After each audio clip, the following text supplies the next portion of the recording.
ആദില, നൂറ ഈ സീസണിലെ രണ്ട് തീപ്പൊരി കണ്ടസ്റ്റൻസ്. ഇന്നലെ ഒരൊറ്റ ദിവസത്തെ ലൈവ് കണ്ട പ്രേക്ഷകർക്ക് കലങ്ങും. ആദില ഓൾറെഡി വളരെ ബോൾഡ് ആണ്, സ്ട്രോങ് ആണ്, തഗ്ഗുകളുടെ രാജകുമാരിയാണ്, ഒരു സംശയമില്ല.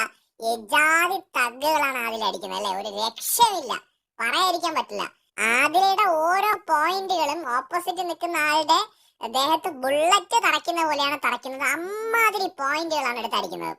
നൂറയുടെ കാര്യം പറഞ്ഞു കഴിഞ്ഞാൽ എന്തുവാണ് ഇത്, എന്റെ പൊന്നെ ബിഗ് ബോസേ, നിങ്ങളെ സെലക്ഷൻ ഒരു രക്ഷയില്ല. ഇന്നലെ ഒരൊറ്റ ദിവസം കൊണ്ട് ബിഗ് ബോസ് വീട്ടിലെ ഗ്രൂപ്പിനെ അടിച്ചൊതുക്കി അവിടെ കിടത്തി എന്ന് തന്നെ പറയാം. കഴിഞ്ഞ ഒരാഴ്ച ബിഗ് ബോസ് വീട്ടിൽ പൂണ്ട് വിളയാടിയ Akbar, Appani, Rana Fathima, Gizele, entire gang ഇന്നലെ നൂറയുടെ മുമ്പില് മുട്ടിലഴയുന്നതാണ് നമ്മൾ കണ്ടത്. ഒരു രക്ഷയില്ലെന്ന് പറഞ്ഞു കഴിഞ്ഞാൽ ഒരു രക്ഷയില്ല. ഇന്നലത്തെ ലൈവ് എനിക്ക് തോന്നുന്നു ഈ സീസണിൽ ഏറ്റവും കൂടുതൽ വർത്തായ ഒരു ഡേ ആയിരുന്നു. ഇന്നലെ ഏകദേശം ഞാനൊരു 2 മണി വരെയൊക്കെ ഇരുന്ന് ലൈവ് കണ്ടു. അതിനുശേഷം ഉണ്ടായിരുന്നു, പിന്നെ എനിക്ക് കാണാൻ വയ്യ. ഈ 2 മണി വരെ എന്റെ പൊന്നെ, ഒരു മിനിറ്റ് ഒരു സെക്കൻഡ് നമുക്ക് സ്ക്രീനിൽ നിന്ന് കണ്ണെടുക്കാനില്ല. അമ്മാതിരി ഷോ ആയിരുന്നു.